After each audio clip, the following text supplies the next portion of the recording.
কোরআন শরীফে আছে সূরা হুদের মধ্যে নূহ আলাইহিস সালাম ওনার বেঈমান সন্তানের জন্য যখন ডুবে যাচ্ছিল দোয়া করছিল, ইন্না ইবনি মিন আহলি, এই শব্দটা বলছিল নূহ নবী, আল্লাহ ওই যে ছেলেটা ডুবে যাচ্ছে এটা আমার পরিবার, আমার বংশধর, আমার সন্তান। এই কদ্দুর কথা শুধু কইছে, এক দূরে শুধু কইছে, আর কিচ্ছু বলে নাই যে আল্লাহ তারে মাফ করে দেন, তারে মুক্তি দিয়া দেন, তারে ডুবানির থেকে বাঁচায় দেন, কিচ্ছু কয় নাই। এই কথা এখানে শুধু কইছে, আল্লাহ ওই যে ছেলেটা আমার পরিবার, আমার সন্তান।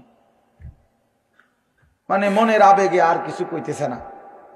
কোরআন শরীফে আছে আল্লাহ তাআলা কোরআনের আয়াত নাজিল করছে, আল্লাহ ওয়াহি নাজিল করছে, ইয়া নূহ, হে নূহ, ইন্নাহু লাইসা মিন আহলিক, সাবধান এটা তোমার সন্তান না।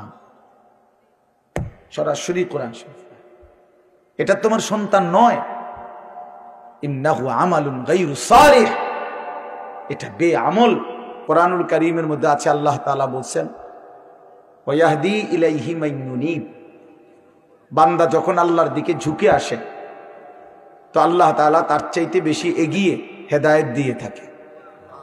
এজন্য নিয়ম হলো আল্লাহর প্রতি মনোযোগী হইতে হয়, আল্লাহর কথার প্রতি আন্তরিক হইতে হয়। সর্বোচ্চ আন্তরিকতা, মনোযোগ, একাগ্রতা যার যত বেশি, আল্লাহ তাআলার কোরআনের দ্বারা তার পরিবর্তন তত বেশি। এজন্য দোস্ত, যারা এই হাতে ধরা মোবাইল এগুলা নামাও, ভাইয়া নামাও, আমি নিষেধ করলাম পরিষ্কার। এই যে হাতে ধরে মোবাইল রেকর্ড করা যাবে না, ভিডিও করা যাবে না, স্পষ্ট নিষেধ করলাম আমি।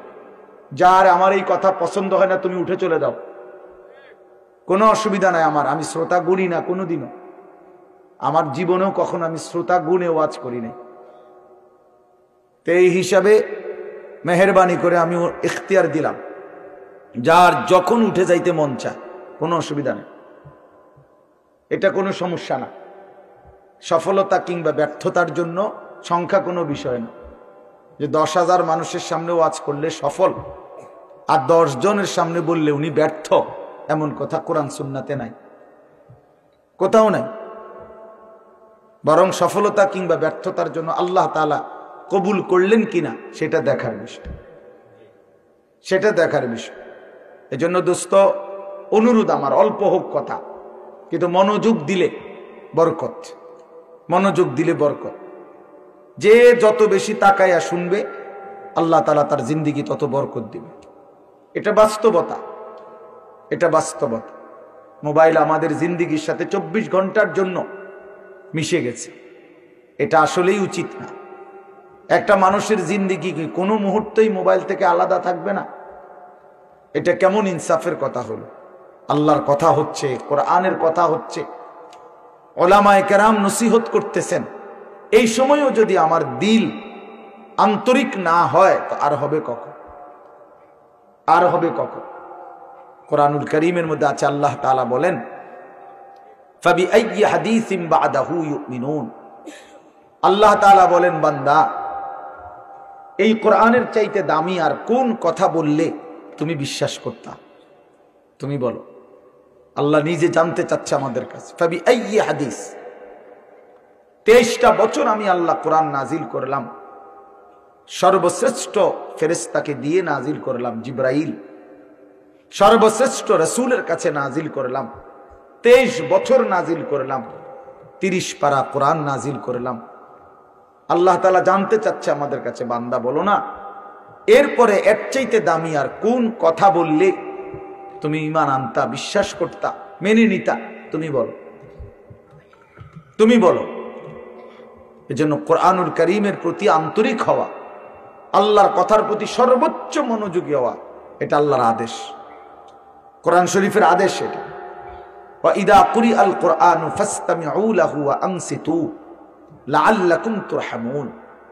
আল্লাহ তাআলা কোরআনে বলছে, যখন কোরআন পড়া হয় তখন তোমরা ফাসতামিউ লাহু, মনোযোগ দিয়ে শোনো, এবং ওয়া আনসিতু, চুপ থাকো, লাআল্লাকুম তুরহামুন, অবশ্যই তোমাদের উপরে রহমত বর্ষিত হবে। তাইলে দোস্ত, এটা জরুরি, একজনই শুনুক, আমার কোনো অসুবিধা নাই, কিন্তু মনোযোগ দিয়ে শুনুক। গাফেল কোনোদিন লাভবান হয় না। এ খামখেয়ালি করতেছে, কেন হাসে, কেন কাঁদে। এখন মনে করেন রাত 11টা বাজে, এখন এত রাত্রে বুট খাওয়ার কি যুক্তিকতা? না কথার কথা, ইনসাফ করে বলেন। ভাইয়া মস্কারি করো না, ভাবতে শেখো। একটা বিবেক কি বলে? রাত 11টা বাজে, এটা কি যৌক্তিকতা হইতে পারে? আল্লাহর কথার প্রতি খামখেয়ালি, এই অপদার্থই থেকে যায়। এ জীবনেও কোনোদিন জিন্দেগি সুন্দর হয় না। গাফেলের জীবন কখনোই সুন্দর হয় না। এ খামখেয়ালি আর কি, অবহেলা। কোরআন শরীফে আছে, আল্লাহ তাআলা স্পষ্ট বলছেন, যত লোক জাহান্নামী হবে, সমস্ত জাহান্নামী ব্যক্তির একত্রিত পরিচয় আল্লাহ বলছেন উলাইকা হুমুল গাফিলুন, এরা মূলত গাফেল। এজন্য ভাইয়া বুট বাদামও খাইও না। আমার কথা হলো অল্প সময় দিল দিয়ে, আন্তরিকতা নিয়ে, নিজের ভালো, নিজের কল্যাণের জন্য আল্লাহর কথা শুনলে বরকত হবে। আল্লাহর কথা শুনলে বরকত হবে। লাআল্লাকুম তুরহামুন, আল্লাহ বলছে মনোযোগ দিলে, চুপ থাকলে আমি আল্লাহ তোমাদের উপরে রহমত বর্ষণ করব, রহমত বর্ষণ করব। কোরআন শরীফে আছে স্পষ্ট, ওমান আযলামু মিম্মান যুক্কিরা বিআয়াতি রাব্বিহি সুম্মা আ'রাযা আনহা। তার চাইতে বড় জালেম, পাপী আর কেউ হইতে পারে না, যার সামনে আল্লাহর কোরআন তেলাওয়াত করা হয় অথচ সে তার থেকে বিমুখ, অমনোযোগী। খোদার কসম, আল্লাহ বলছে সে সবচেয়ে বড় জালেম। ইন্না মিনাল মুজরিমিনা মুনতাকিমুন, আল্লাহ বলেন এমন পাপী, এমন নাফরমান থেকে আমি নিজে প্রতিশোধ নেব, প্রতিশোধ নেব।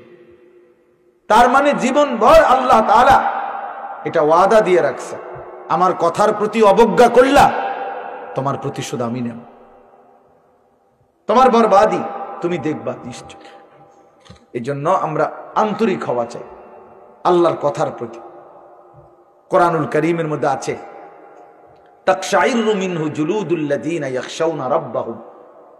আল্লাহ পাক কথার প্রতি মনোযোগী হইতে হবে। প্রতি ঘন্টা আমারও, প্রতি ঘন্টা আপনারও, প্রত্যেক মিনিট আমারও, প্রত্যেক মিনিট আপনারও। যে হায়াত আপনার যায় সেই হায়াত আমারও যায়, প্রত্যেক সেকেন্ড আমারও যায়, আপনারও যায়। এক বুজুর্গকে আমরা কিতাবে পড়ছি, কিমাতুজ জামান ইনদাল উলামা, একটা প্রসিদ্ধ আরবি কিতাব আছে, ওলামায়ে কেরামের নিকট সময়ের মূল্য। ওই বইতে আছে, এক বুজুর্গকে এক ব্যক্তি আইসা বলছে, হযরত আপনার সাথে আমি একটু কথা বলতে চাচ্ছি। হযরত বললেন, কোনো দ্বীনি মাসআলা?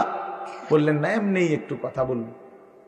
উনি বলছেন, তাহলে তুমি সূর্যকে যেটুকু সময় তুমি কথা বলবো ওইটুকুর জন্য থামায় রাখো। কসম, আমরা কিতাবে পড়ছি।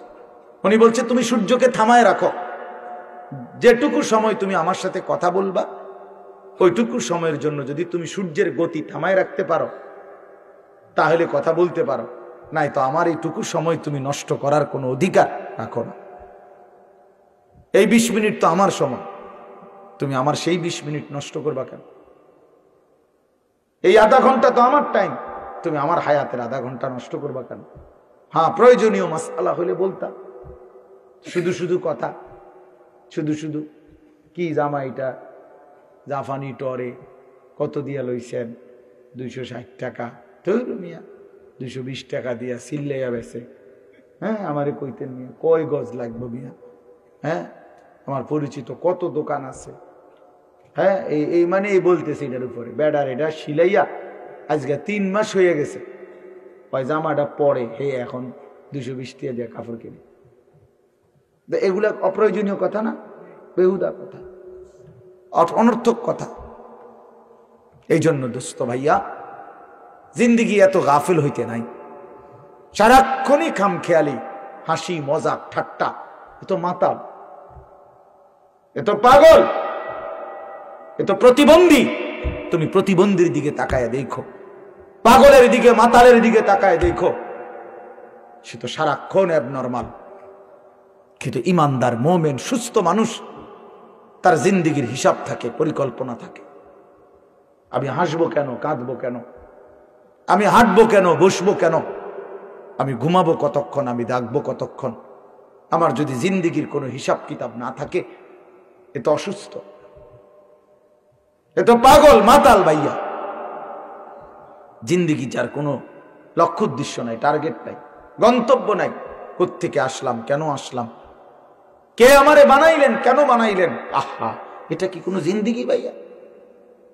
বলো ছেলেরা, রাতের বাজে 3টা তুমি ঘুমাও না, দিনের বাজে 10টা তুমি ওঠো না, এটা কি জিন্দিগি? রাত 3টা বাজে গেছে তুমি ঘুমাচ্ছ না কেন? সকাল 10টা বাজে গেছে তুমি উঠছো না কেন? তোমার ঘুমেরও কোনো সিস্টেম নাই, উঠারও কোনো সিস্টেম নাই। সারা রাত উলঙ্গ ছবি দেখে, নারী দেখে, জিনা ব্যভিচারের দৃশ্য দেখে নাফরমান ঘুমায় আছে। সকাল 10টা বাজে গেছে, উঠারও কোনো নাম নাই। আহা, আল্লাহ নবী সাল্লাল্লাহু আলাইহি ওয়াসাল্লাম বলছেন, খোদার কসম, নবীজি বলছেন যে ফজরের নামাজ পড়ে না সে খবিস। খবিস, এটা খবিস, খবিসান নফস, ওই ব্যক্তি খবিস, কাসলান, অলস। নবীজি বলছেন, যাকা রাজুলুন বালা শাইতানু ফি উযুনাইহি, যে ফজরের নামাজ পড়ে না শয়তান তার 2 কানে পেশাব করে দেয়। শয়তান পেশাব করে দেয়। নবী সাল্লাল্লাহু আলাইহি ওয়াসাল্লাম বলেন, ফজরের নামাজ না পড়ে যেই নাফরমান ঘুম থেকে জাগে, ঘরের বাইরে বের হয়, সে শয়তানের, ইবলিসের পতাকা নিয়ে বের হয়। রায়াতুশ শাইতান, শয়তানের পতাকা নিয়ে বের হয়। এজন্য দোস্ত, আমরা এটা বোঝা উচিত। আমার কথা, প্রথম কথা এটা প্রত্যেকেই বোঝা উচিত, আমি মুসলমান, আমার একজন আল্লাহ আছেন, আমার শ্রেষ্ঠ রাসূল আছেন, আমার একটা কিতাব কোরআন আছে, আমার একটা ধর্ম ইসলাম আছে। 4টি সর্বশ্রেষ্ঠ নিয়ামত আমার আছে। আল্লাহ আমার রব, মুহাম্মদ সাল্লাল্লাহু আলাইহি সাল্লাম আমার রাসূল, কোরআন আমার কিতাব, ইসলাম আমার ধর্ম। এই 4টি সর্বশ্রেষ্ঠ নিয়ামত থাকার পর আমি পথহারা হব কেন? তুমি চরিত্রহীন হবা কেন? তুমি দুশ্চরিত্র হবা কেন ভাইয়া? কিসের অভাবে নষ্ট হয়ে গেল? কিসের অভাবে? খোদার 365 দিনের 1 বছরে তোমরা যেই ছেলে কোনোদিন ফজরের নামাজ পড়লা না, প্রিয় ভাই, ইনসাফের সাথে বলো, এটা মুসলমান? মুসলমানের বাচ্চা তো নিকৃষ্ট হয়। তুমি কোনো মায়ের ঘরেও জন্ম নিছো, মুসলমানের ঘরে? 365 দিনে খোদার 1 বছর কোনোদিন মনে পড়লো না ফজরের নামাজের কথা? মুসলমান এত বড় গাদ্দার হয়? মুসলমানের বাচ্চা এত বড় নাফরমান হয়? আহা, আফসোসের বিষয়। ওই মা যে 2 বছর দুধ পান করাইলেন, এই জন্যই? মা যে 9টা মাস পেটে ধারণ করলেন, এই জন্যই? এক মা তার সন্তানকে বুকে ধরায়া দুধ পান করাইছে 2 বছর, এই আশায় যে 16 বছর বয়সে আমার ছেলেটা দিন রাত উলঙ্গ ছবি দেখবে, নারী আর ছবি আর মাতালের মতো জিন্দিগি কাটাবে। এই ছিল মার স্বপ্ন, এই ছিল মায়ের গর্ভে ধারণ, এর উদ্দেশ্য। ইনসাফ করো ভাইয়া, ইনসাফ করো দয়া করে দোস্ত। তোমার ভালো তোমাকেই বুঝতে হবে, তোমার কল্যাণ বুঝার তোমাকেই বুঝতে হবে। এই পৃথিবী স্বার্থপর, স্বার্থপর এই দুনিয়া। কেউ কাউরে মনে রাখে না, কেউ কাউরে মনে রাখে না, কেউ কাউরে মনে রাখে না। এই দুনিয়া, আমার যেদিন মৃত্যু হবে সেদিনও পৃথিবীতে আলো উঠবে, সূর্য উঠবে। এই রং তামাশার, এই দুনিয়ার ব্যস্ততার, এই ফুর্তি চলতেই থাকবে, কিন্তু আমি কবরে চলে যাইতে হবে। এই জন্য আমাদের প্রত্যেকেই এটা ইনসাফের সাথে ভাবা উচিত, অনিবার্য এক বাস্তবতা। প্রিয় ভাই, চিরন্তন এক সত্য যে আমাকে মরতে হবে। পৃথিবীর কোনো যুক্তি, কোনো বিশ্লেষণ, কোনো শক্তি, কোনো ক্ষমতা, কোনো বাহাদুরি দিয়েই যেহেতু মৃত্যুকে আমি আড়াল করতে পারবো না, কবরকে আমি ঠেকাইতে পারবো না, অতএব যেই পরিস্থিতির মুখোমুখি আমাকে হতেই হবে, বুদ্ধিমান বিবেকবান উচিত সেজন্য নিজে প্রস্তুতি নেওয়া। যেহেতু কবরে যেতেই হবে আমাকে, কোনো যুক্তি নাই বলে আমি বুঝি নাই, না বুঝলেও মরে যাবে, খেয়াল না করলেও মরে যাবে, হাসলেও মরণ, কাঁদলেও মরণ। সুখের অট্টালিকাতেও মৃত্যু হয়, জীর্ণ কুঠির কুড়ে ঘরেও মৃত্যু হয়।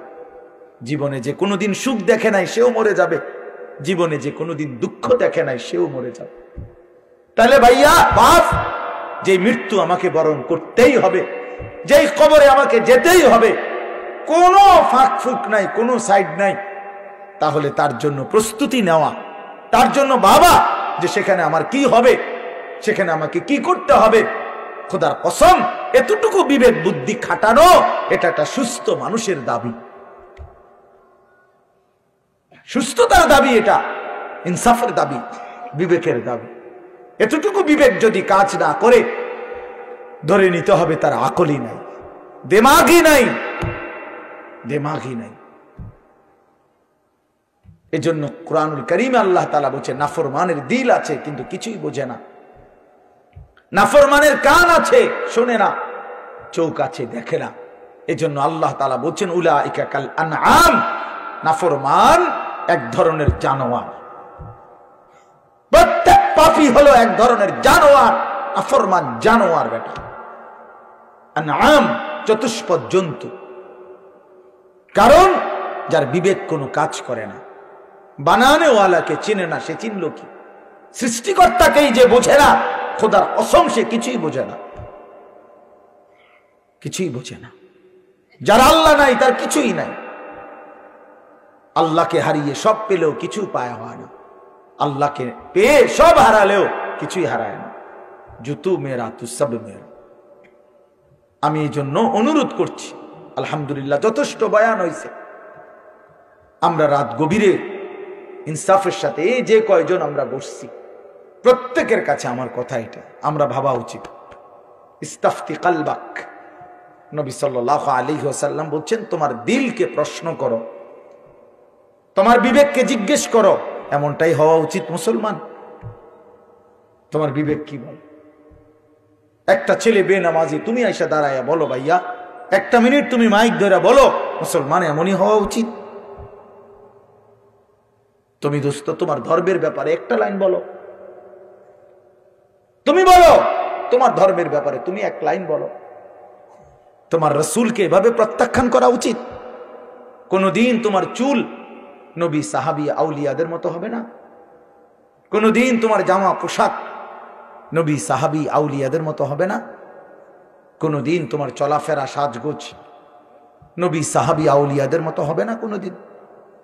তাহলে কি যোগ্যতায়, কি কারণে আমরা মুসলমান?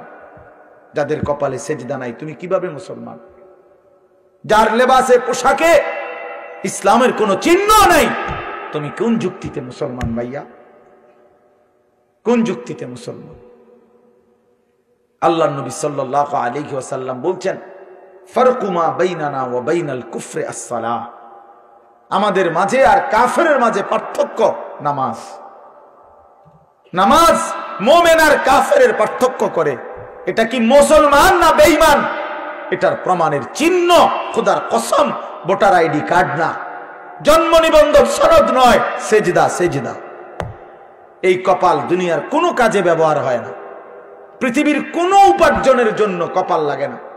চাকরি, ব্যবসা, ক্ষেত খামার, অটো, সিএনজি, ফসল, দেশ বিদেশ, ভাইয়া ইনসাফের সাথে ভাইবা দেখো, বাবারাও ভেবে দেখেন, এই কপাল কোনো উপার্জনের কাজে ব্যবহার হয় না।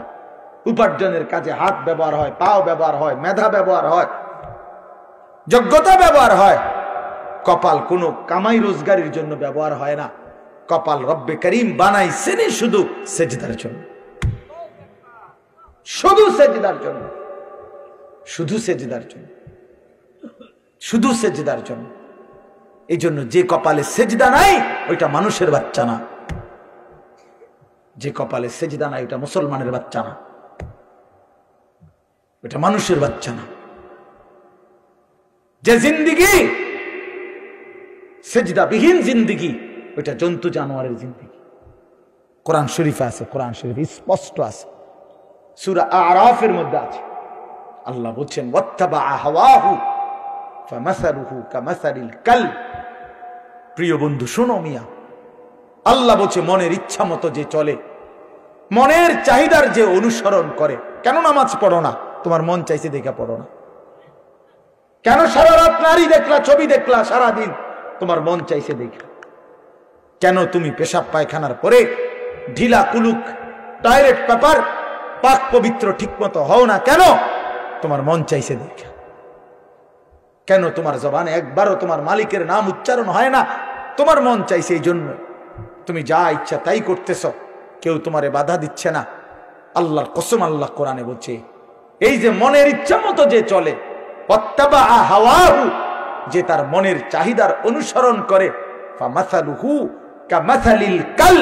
আল্লাহ বলে তার উদাহরণ হলো, তার দৃষ্টান্ত হলো কুত্তার মতো, কুত্তার মতো, কুত্তার মতো, কুত্তার মতো, কুত্তার মতো। এটা ওই জিন্দিগি কুত্তার জিন্দিগি, ওই জিন্দিগি কুত্তার জিন্দিগি, যে জিন্দিগিতে তার মালিকের গোলামি নাই। এই জন্য মনে রাখো, যাদের কপালে ছেলেরা সেজদা নাই, তোর জিন্দিগি কুত্তার জিন্দিগি, মনে রাখিস। আমার নাম মনে রাখিস, আমি বলছি, আমার নাম আনিসুর রহমান, আমার নাম মনে রেখো। ওই জীবন কুত্তার জীবন, যে জীবনে সেজদা নাই। ওই জিন্দিগি জানোয়ারের জীবন, যে জীবনে মালিকের গোলামি নাই, আল্লাহর নাফরমানি চেয়েছে। কেন সেজদা দিবা না? তুমি মানুষ না? তুমি জানোয়ার? তুমি কুকুর? তুমি বিড়াল? তুমি শূকর? তুমি সেজদা দিবা না কেন? তুমি এক পবিত্র মায়ের ঘরে জন্ম নিছ, তুমি এক ইমানদারের সন্তান, তুমি কেন সেজদা দিবা না? বলুন বাপ, আপনারা যারা বাবা আছেন, আপনাদের কাছে আপনারা বুঝাপড়া করেন। মুসলমান যদি হয়ে থাকেন, বুঝাপড়া করেন নিজের ছেলের ব্যাপারে। আরে ছেলের বিদেশ পড়ে বেটা, ছেলের দুনিয়া পড়ে, ছেলের ঘর বাড়ি বিল্ডিং সোফা ফার্নিচার পরে মিয়া, আগে ছেলের সাথে বোঝাপড়া করেন। তুই যদি মুসলমানের বাচ্চা হয়ে থাকস, কেন ফজরের নামাজ পড়বি না? আমি যদি তোর বাপ হয়ে থাকি, তুই যদি আমার সন্তান হও, তাহলে ইমানদারের সন্তান কেমনে বেনামাজি হয়? ইমানদারের মেয়ে কেমনে বেপর্দা হয়? ইমানদারের স্ত্রী কেমনে বেপর্দা হয়? ইমানদারের সন্তান কেন 24 ঘন্টা আল্লাহর নাফরমানি করবে? আপনি তারে আল্লাহ চিনাইতে পারলেন না, জীবনে কি চিনাইলেন? আপনি তাকে বানানে ওয়ালা চিনাইতে পারলেন না।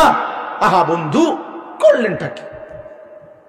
আহারে বাপ, কি করলেন আপনি? কার জন্য সোফা বানাইলেন? কার জন্য খাট বানাইলেন?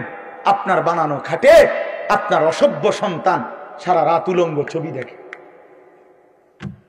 আপনার বানানো সোফাতে বসে আপনার স্ত্রী ছেলে মেয়ে রঙিন সিনেমায় নর্তকীর নাচ দেখে টেলিভিশনে বসে বসে। সফলতা এটা? এটা সফলতা? এটা কামিয়াবি আপনার? এটা কামিয়াবি? তো কি বুঝাইতে চাইলেন? এর দুর্বিবেক নাই বাবার? এতটুকু বিবেক হবে না? কোরআন শরীফে আছে সূরা হুদের মধ্যে, নূহ আলাইহিস সালাম ওনার বেঈমান সন্তানের জন্য যখন ডুবে যাচ্ছিল, দোয়া করছিল, ইন্না ইবনি মিন আহলি। এই শব্দটা বলছিল নূহ নবী, আল্লাহ ওই যে ছেলেটা ডুবে যাচ্ছে, এটা আমার পরিবার, আমার বংশধর, আমার সন্তান। এই কদ্দুর কথা শুধু কইছে, এক দূরে শুধু কইছে, আর কিচ্ছু বলে নাই যে আল্লাহ তারে মাফ করে দেন, তারে মুক্তি দিয়া দেন, তারে ডুবানির থেকে বাঁচায় দেন, কিচ্ছু কয় না। এই কথা এখানে শুধু কইছে, আল্লাহ ওই যে ছেলেটা আমার পরিবার, আমার সন্তান। মানে মনের আবেগে আর কিছু কইতেছে না। কোরআন শরীফে আছে আল্লাহ তাআলা কোরআনের আয়াত নাজিল করছে, আল্লাহ ওয়াহি নাজিল করছে, ইয়া নূহ, হে নূহ, ইন্নাহু লাইসা মিন আহলিক, সাবধান, ওটা তোমার সন্তান না। সরাসরি কোরআন শরীফ, এটা তোমার সন্তান নয়। ইন্নাহু আমালুন গায়রু সালিহ, এটা বেআমল, গায়রু সালিহ। আমলে সালেহকে কি বলে? নেক আমল বলে। তাহলে আমলে গাইরে সালেহ এটাতে কি বলে? বদ আমল। এটা আপনারা বুঝছেন না কথা? এটা সহজ কথা। আল্লাহ বলছে ও বদ আমল, ও নাফরমান। এজন্য আমি পরিষ্কার ছেলেদেরকে বলি, বাবা তোরা যারা বেনামাজি, তুই মুসলমানের সন্তান না। মনে রাখিস বেটা, তুই লাওয়ারিস, তুই বেওয়ারিস। তোর কোনো মা নাই, তোর কোনো বাবা নাই, তোর কোনো পিতৃ পরিচয় নাই। মোবাইলের ওই নর্তকী তোর পরিচয়, মোবাইলের ওই উলঙ্গ নারী তোর পরিচয় হইতে পারে না।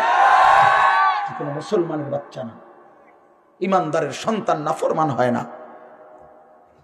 মনে রাখো।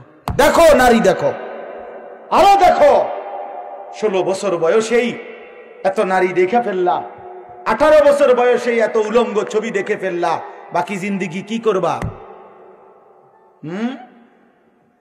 বাকি জীবনটা কি করবা? সব তো দেখে এলাইলা, সব তো দেখেই ফেললা, পৃথিবী তো বোগে করে ফেললা। এবার লাথি দিয়া ফেরেশতা জাহান্নামে ফেলানো ছাড়া আর বাকি কি? সব তো দেখে এলাইলা।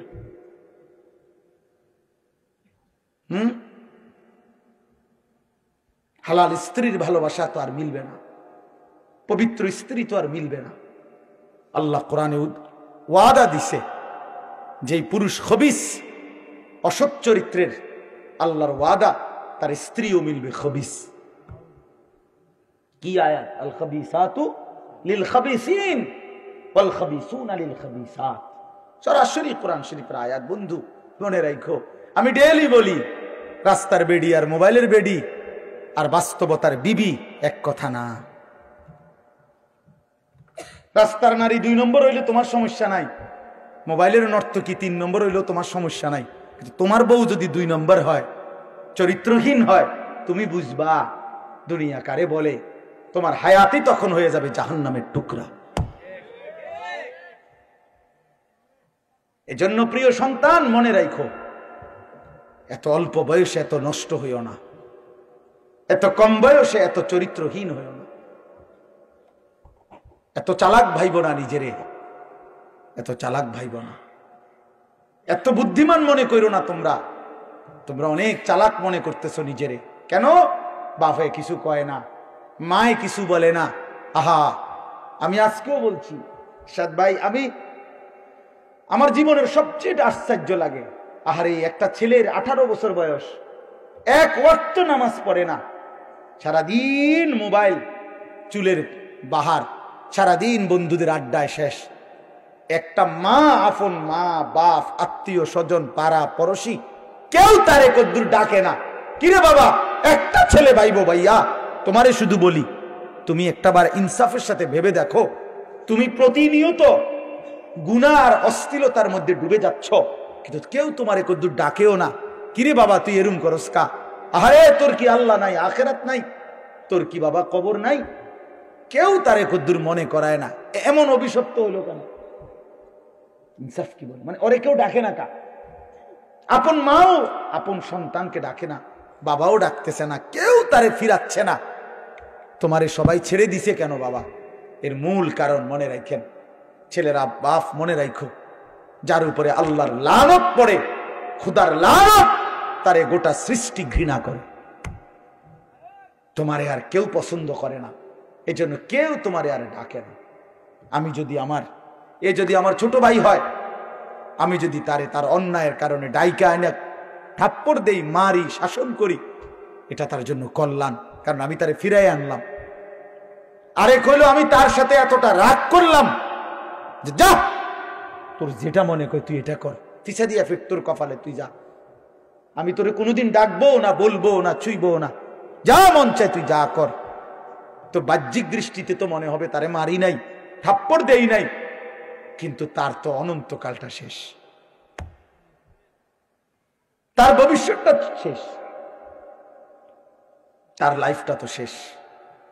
তার চাইতে ভালো ছিল তারে মারা, কিল, কনি, ঘুষি দিয়া হইল ফিরাইয়া আনা, এটা উত্তম ছিল না? এজন্য তোমারে ফিরাবে না কেন? তোমরা যারা সারা দিন রাত এক ওয়াক্ত নামাজ পড়ো না, কোনোভাবেই আল্লাহ, আখেরাত, পরকালের কিছুই বুঝো না, এমন অভিশপ্ত মাত্র 18 বছর বয়সে খোদার গজব পড়লো তোমার উপরে, আল্লাহর লানত পড়লো কেন? 18 বছর বয়সে এত বড় নাফরমান হয়ে গেল কেন? 20 বছর বয়স না হইতেই বাবা তুমি এত বড় আল্লাহর অভিশপ্ত বান্দা হয়ে গেল কেন যে কেউ তোমার আর পছন্দ করে না, কেউ ডাকে না? আমি একটু আগেও বলছি বয়ানে, আমার মার বয়স 75 বছর, আমার আম্মার বয়স, আমার বয়স 44 বছর। আমি আজকে 21 বছর ওয়াজ মাহফিলের এই জিন্দিগি আমার, আলহামদুলিল্লাহ। আমার 4টা সন্তান আছে বাবা, আমার 4টা ছেলে মেয়ে আছে। আমার এই 44 বছর বয়সেও আমার আম্মা 75 বয়স্ক মহিলা, এখনো আমার মা আমারে কথা হইলেই বলে, হুত নামাজ শুনি, খোদার কসম মা আমারে এখনো জিগায়, ফুত নামাজ শুনি, নামাজ পড়ছি। আমার সন্তানদেরকে দেখলো জিগায়, নাতি নামাজ শুনি। আমার মা আমারে আজও বলে, হুত কত হানে ওয়াজে যাও, মানুষের লোকে চাই টাকা পয়সা লইয়া, কি করো না, কষ্ট দিও না, ঝামেলা করো না। কতবার যে কইছে মা আমার এই কথাইটা, শতবার কইছে মা আমারে আমার এই জীবনে। কিরে ভাইয়া, 75 বছর বয়স্ক মা তো আমার 44 বছর বয়সী সন্তানকে আজও ডাকে যে ফুত নামাজ পড়ছো নি, তোমার বয়স মাত্র 18 বছর, তোমারে কেন কেউ ডাকে না? তোমার জীবনে এত বড় অভিশপ্ত হলো কেন? নুয়াল্লিহি মা তাওয়াল্লা ওয়া নুসলিহি জাহান্নাম ওয়া সাআত মাসীরা।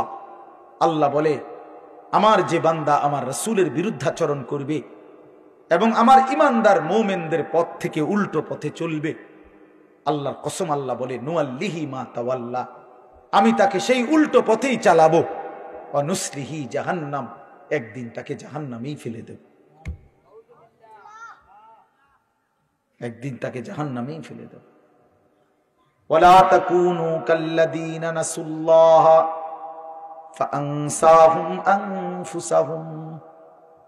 রব্বুল আলামিন বলেন, ঈমানদার আমি আল্লাহকে এতটা ভুলে যেও না, বেশি দিন ভুলে গেলে আমি একদিন তোমাকে নিজের পরিচয় ভুলিয়ে দেব, আত্মপরিচয় ভুলে যাবা বান্দা, আর কোনোদিন মনে পড়বে না তুমি মুসলমান, আর কোনোদিন মনে পড়বে না তোমার কবর আছে, হাসর আছে, আখিরাত আছে, আর কোনোদিন পরকাল ভুলায় দেব। ব্যস্ততম এই দুনিয়ায় কারাকারি কামরা কামরি করতে করতে, দুনিয়া কারাকারি করতে করতে, দুনিয়ার নেশায় পড়ে থাকতে থাকতে একদিন কবরে পৌঁছায় দেব, আখিরাত ভুলায় দেব। আল্লাহাকুমুত তাকাসুর হাত্তা যুরতুমুল মাকাবির।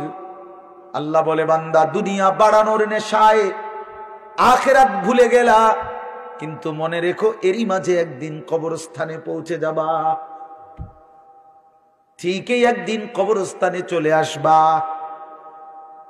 কাল্লা সাউফা তা'লামুন, সেদিন কবরে আসলেই আমি আল্লাহ তোমাকে বুঝিয়ে দেব আমার প্রতিটা নাফরমানির শাস্তি। এই জন্য প্রিয় বন্ধু, আমার মূল বক্তব্য এবার ইনসাফের সাথে বুঝেন। সবাই আলহামদুলিল্লাহ মনোযোগী হইছেন, আমরা কম হই কিন্তু মনোযোগী হইছি। এই যে আন্তরিকতা নিয়ে এখন শুনতেছেন, এবার একবার এতক্ষণের ধমকা ধমকি, মূল মাকসাদ দোস্ত, খোদার কসম আমি কোনো কারোর সাথে ঝগড়া করে বসছি না। ঝগড়া করে বসছি ভাইয়া এমন তো না যে কারোর সাথে আমার কাজ যা ঝগড়া হয়েছে।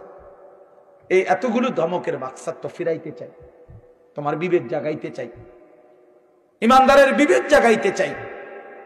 এই জন্য এতগুলো শক্ত কথা বললাম। অর্থ হইল দিলটা জাগুক, ইনসাফ আসুক, বিবেক আসুক, জাগুক। তো যদি আমরা বুঝি আমরা মুসলমান, আমরা মুমিন, তাইলে বাপ আমাদের জিন্দিগি আখিরাত, আমাদের জীবন দুনিয়া না। দুনিয়া আমাদেরকে অল্প সময়ের জন্য দেওয়া হয়েছে, মূলতই আমাদের যাবতীয় হাসি কান্না আনন্দ বেদনা, আমাদের জিন্দিগির যাবতীয় প্রস্তুতি খোদার কসম আখিরাতের জন্য, আখিরাতের জন্য। আমাদের সত্যিকার অর্থে আমরা একটা মিনিট আমার শায়েখ আরিফ বিল্লাহ হাকিমুন নফস আল্লামা মুফতি মুশতাকুন নবী কাসিমি হুজুর আমার মাদ্রাসায় কয়দিন আগে বয়ান করছিলেন। 8ই ফেব্রুয়ারি আমি আমার মাদ্রাসায় কিশোর যুবক ছেলেদের জন্য আলাদা ইসলাহি মজলিসের আয়োজন করছিলাম বয়ানের। 16 বছর থেকে 30 বছর বয়সী, শুধু এই বয়সী ছেলেদের জন্য প্রায় 600 ছেলে উপস্থিত হয়েছিল। তখন হজরত বলছিলেন ওইখানে বয়ানে যে ভাইয়া আমাদের জিন্দিগি দুইটা, আমাদেরকে আমাদের আল্লাহ দুনিয়া ছাড়তে বলে নাই, আখিরাত ভুলতে বলে নাই, দুনিয়া বাদ দিতে বলে নাই। আল্লাহ ওয়ালা তানসা নাসিবাকা মিনাদ দুনিয়া, আল্লাহ বলছে বান্দা দুনিয়া ভুলে যেও না। আমি বাজার, ব্যবসা, হাট ঘাট, চাকরি, ক্ষেত খামার, স্ত্রী, সন্তান, ঘর পরিবার, ঘুম, আহার, নিদ্রা, আমি কোনোটাই বাদ দিতে বলি নাই বান্দা, ছাড়তে বলি নাই। আমি আল্লাহ তোমাদের জিন্দিগি বানাইছি দুইটা, একটা হলো দুনিয়া আর একটা হলো আখিরাত। দুনিয়া তুমি কর্ম করবা আর আখিরাতের জন্য আমল করবা। দুনিয়া কর্ম, আখিরাত তোমার ধর্ম। দুনিয়ার জন্য করবা কর্ম, আখিরাতের জন্য করবা ধর্ম। তো ধর্ম এবং কর্ম, কর্ম এবং ধর্ম মিলবে, তোমার গন্তব্য জান্নাতে হবে। তাইলে এখন হুজুর একটা আশ্চর্য সুন্দর কথা কইছে যে আল্লাহ বলছে বান্দা দুনিয়া তোমার কর্ম, আখিরাতের জন্য তোমার ধর্ম। কিন্তু আখিরাত লম্বা সময়, দুনিয়া স্বল্প সময়। নবীজি সাল্লাল্লাহু আলাইহি সাল্লাম বলছেন একটা সাগরের মধ্যে যদি কেউ নিজের আঙ্গুল চুবায়, ভিজায়, তো আঙ্গুলের অগ্রভাগে যেটুকু পানি, এটুকুই হলো দুনিয়া, আর সাগরের বাকিটা পানি আখিরাত। তাইলে আখিরাত লম্বা না দুনিয়া লম্বা বলেন? কিন্তু মজার বিষয় হলো লম্বা হলো আখিরাত, স্বল্প হলো দুনিয়া। কিন্তু আল্লাহ তাআলা আমার হায়াত, আমার সময় স্বল্প দুনিয়ার জন্যই দিয়েছেন বেশি, আর অনন্তকালের আখিরাতের জন্য আমল চাইছেন অল্প অল্প। সকাল 6টা বাজে 4 রাকাত ফজরের নামাজ, তাহলে 10 মিনিটের বিষয়। আবার দুপুর 1:30 বাজে 10 রাকাত জোহরের নামাজ, 20 মিনিটের সময়। তাইলে ধরে নিলাম সকাল 6টার পরে 7টা, 8টা, 9টা, 10টা, 11টা, 12টা, 1টা, প্রায় 7.5 ঘন্টা পরে আবার 20 মিনিট। তাহলে সকালের 10 মিনিট আর দুপুরের 20 মিনিট, এই হলো 30 মিনিট মনে করেন আখিরাতের জন্য, আর 7.5 ঘন্টা আমার দুনিয়ার কর্মের জন্য। তাহলে স্বল্প সময়ের দুনিয়ার জন্য আমারে সুযোগ দিলেন বেশি, অনন্তকালের আখিরাতের জন্য আমলের জন্য চাইলেন আমার কাছে অল্প সময়। এটাও আল্লাহর জন্য আমরা দেব না? এটা ইনসাফ হইল? এটা বিবেকের দাবি হইল ভাইয়া? অতএব আমি অনুরোধ করছি, মেহেরবানি করে আমরা ভাবতে শিখি। আর এই বাচ্চা লাগাই দিলেন কেন আপনারা, আবার নামাই দিলেন কেন? তাইলে শেষ, আমার কথা শেষ, আর অল্প একটু কথা। তাইলে আমি বলতে চাচ্ছি, আমরা যদি বুদ্ধিমান হইতাম তাইলে দুনিয়া আমাদের সুন্দরী চলে, আখিরাত সাথে নিলে দুনিয়া লস হয় না। আখিরাত সাথে নিলে 5 ওয়াক্ত নামাজ যদি কেউ মজবুত সিদ্ধান্ত নেয়, এটা কঠিন কিছু না। হালাল উপার্জনের কেউ সিদ্ধান্ত নিলে এটা কঠিন কিছু না। চরিত্র হেফাজতের সিদ্ধান্ত নিলে খোদার কসম এটা কিছুই না। আল্লাহ তাআলা হাদিসে কুদসিতে আছে, ওয়াদা দিছে, কেউ যদি আমি আল্লাহর ভয়ে চোখ হেফাজত করে, আমি তার দিলের মধ্যে ইমানের এমন স্বাদ দেব যে নগদ ইমানের মজা সে পাইতে থাকবে। খোদার কসম এটা হাদিস। মান তারাকাহা মাখাফাতি আবদালতুহু ঈমানান ইয়াজিদু হালাওয়াতাহু ফি কলবি। তাহলে গুনাহ ছেড়ে দিলে, আল্লাহকে মেনে নিলে, আল্লাহর ইবাদত করিলে খুব কঠিন কিছু না, খুব কঠিন কিছু না। এই জন্য প্রিয় ভাই আমার, বাপ আমার, এই শেষ বেলায় আমি এই অনুরোধটাই করতে চাই, আমরা যদি বুঝি আখিরাত আমাদের জিন্দেগি, পরকালের জন্যই আমাদের প্রস্তুতি, তাইলে আমাদের প্রস্তুতির আখিরাত সাজাইবার সবচেয়ে সুন্দর সিজন, শ্রেষ্ঠতম মাস মাহে রমজান। মাহে রমজান আমাদের সামনে একদম মুখোমুখি, শাহরু রমাদান, রমজান মাস। এই রমজান মাসটাকে কদর করার কথা আমি বলতে চাই, এটাই আমার শেষ আহ্বান।